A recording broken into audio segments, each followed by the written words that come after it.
अस्सलाम वालेकुम friends, hello everyone, welcome back to my channel. तो फ्रेंड्स, आज हम लोग एनसीएफ 2005 का कोई एक कहानी के थ्रू जानेंगे। एनसीएफ का फुल फॉर्म होता है नेशनल करिकुलम फ्रेमवर्क। तो फ्रेंड्स, एनसीएफ 2005 क्या है, तो हम आपको एक स्टोरी के ज़रिए समझाएंगे जो कि आप कभी भूल नहीं पाएंगे इंशाल्लाह। और इससे रिलेटेड एग्ज़ाम में आप सारे क्वेश्चन इजी वे में करके आएंगे। तो फ्रेंड्स, चलिए स्टार्ट करते हैं। तो फ्रेंड्स, सुनिए, कहानी को ध्यान से सुनिएगा। सिर्फ कुछ ही मिनटों में आपको एनसीएफ 2005 को एक स्टोरी की तरह समझ आएगा जो आप कभी भी लाइफ में नहीं भूलेंगे। तो चलिए शुरू करते हैं। आज मैं आपको कोई बोरिंग थ्योरी पढ़ाने नहीं जा रही। आज मैं आपको एक कहानी सुनाने वाली हूँ, एक ऐसी कहानी जो हर टीचर को सोचने पर मजबूर करती है और हर स्टूडेंट को ये समझा देती है कि पढ़ाई सिर्फ याद करना नहीं होता। ये कहानी है उस सोच की जिसने क्लासरूम का चेहरा बदल दिया। ये है एनसीएफ 2025 की कहानी। हम बात करें एनसीएफ 2005। तो फ्रेंड्स, स्टोरी कुछ इस तरह है। एक सोच स्कूल था, नंबरपुर स्कूल। स्कूल का नाम था नंबरपुर। एक स्कूल था जिसका नाम था नंबरपुर स्कूल। यहाँ सब कुछ नंबर के हिसाब से होता था। ज़्यादा मार्क्स इक्वल अच्छा बच्चा, कम मार्क्स इक्वल कमज़ोर बच्चा। टीचर बोलता था, बच्चे चुपचाप सुनते थे। गलती करना मतलब डांट और डर। पढ़ाई बन चुकी थी सिर्फ रट्टा। बच्चे स्कूल आते थे पर सीखने के लिए नहीं, सिर्फ एग्ज़ाम पास करने के लिए। तब आती है एक नई सोच, एनसीएफ 2005। एक दिन स्कूल में एक नया आइडिया आया। नाम था एनसीएफ। एनसीएफ मतलब नेशनल करिकुलम फ्रेमवर्क 2005। एनसीएफ 2005 ने कहा, बच्चा खाली कागज़ नहीं होता। ध्यान से फ्रेंड्स सुनिए, एनसीएफ 2005 ने कहा, बच्चा खाली कागज़ नहीं होता, वो अपने अनुभव के साथ स्कूल आता है। इस सोच ने पूरे क्लासरूम को बदलना शुरू कर दिया। क्लासरूम का बदला हुआ सीन, अब टीचर सिर्फ बोलता नहीं था, अब वो पूछता था, तुम क्या सोचते हो? इसका सॉल्यूशन और कैसे हो सकता है? गलती पर डांट नहीं, डिस्कशन होती थी। गलती फेल होने का साइन नहीं, बल्कि सीखने का मौका है। एनसीएफ 2005 के 5 बड़े सिद्धांत। First, learning without burden. बचपन बोझ उठाने के लिए नहीं, सीखने के लिए होता है। 2, child centred education. Teacher centre में नहीं, बच्चा सेंटर में होना चाहिए। 3, constructivism.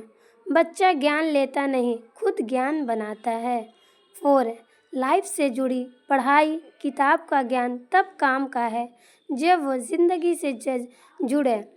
5, evaluation for learning. Exam का काम डराना नहीं, सुधार करना है। तो फ्रेंड्स, इस तरह से बदलाव। अब नंबरपुर स्कूल लर्निंगपुर स्कूल बन चुका था। जो नंबरपुर स्कूल था, जिसमें नंबर से स्टूडेंट को पहचाना जाता था कि ये तेज़ बालक है, ये ज़्यादा नंबर लाता है तो ये तेज़ बालक है। तो अब नंबरपुर स्कूल में बदलाव हो चुका है। अब नंबरपुर स्कूल लर्निंगपुर स्कूल बन चुका था।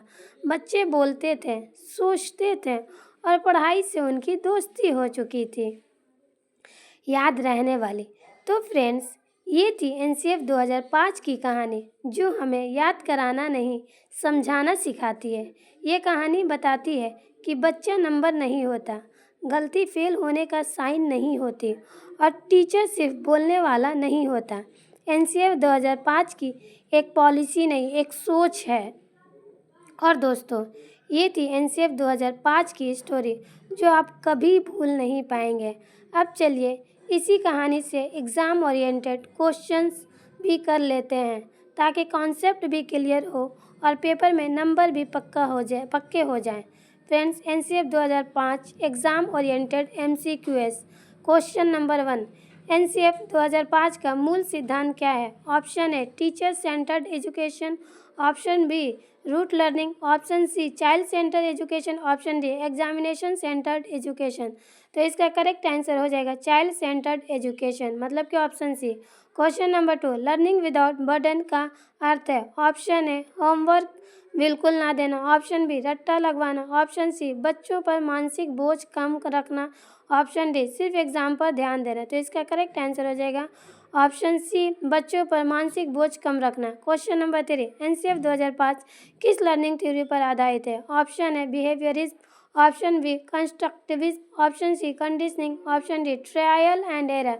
तो इसका करेक्ट आंसर हो जाएगा option B constructivism. Question number 4, NCF 2005 के अनुसार इवैल्यूएशन का उद्देश्य क्या है? ऑप्शन ए रैंक बनाना, ऑप्शन बी फेल पास करना, ऑप्शन सी सीखने में सुधार लाना, ऑप्शन डी डर पैदा करना। तो इसका करेक्ट आंसर हो जाएगा ऑप्शन सी सीखने में सुधार लाना। क्वेश्चन नंबर 5, एनसीएफ 2005 में टीचर की भूमिका क्या होती है? Option A knowledge giver, option B authority, option C guide और फैसिलिटेटर, ऑप्शन डी एग्जामिनर। तो इसका करेक्ट आंसर हो जाएगा ऑप्शन सी गाइड और फैसिलिटेटर। क्वेश्चन नंबर 6, एनसीएफ 2005 के अनुसार पढ़ाई होनी चाहिए। ऑप्शन ए सिर्फ किताब तक सीमित, ऑप्शन बी सिलेबस बेस्ड रट्टा, ऑप्शन सी लाइफ से जुड़ी हुई, ऑप्शन डी सिर्फ थ्योरी वाली। तो इसका करेक्ट आंसर हो जाएगा ऑप्शन सी लाइफ से जुड़ी हुई। फ्रेंड्स, हम लोग एनसीएफ 2005 की स्टोरी के थ्रू समझ गए कि एनसीएफ 2005 क्या होता है और हम उससे एग्ज़ाम ओरिएंटेड क्वेश्चन भी कर लिए। तो फ्रेंड्स, मैं आपको बताना चाहूँगी, यहाँ पर एनसीएफ 2005 की कहानी ख़त्म होती है, लेकिन असल में यहीं से नए भारत की शिक्षा शुरू होती है। एनसीएफ 2005 हमें ये सिखाता है कि पढ़ाई सिर्फ किताब और एग्ज़ाम तक सीमित नहीं होनी चाहिए, बल्कि ज़िंदगी के लिए तैयार करने वाली होनी चाहिए, जहाँ बच्चा सिर्फ सुनने वाला नहीं बल्कि सोचने, पूछने और सीखने वाला हो, जहाँ टीचर सिर्फ पढ़ाने वाला नहीं बल्कि गाइड और सपोर्टर हो, और जहाँ असेसमेंट का मतलब डर नहीं बल्कि ग्रोथ और इम्प्रूवमेंट हो।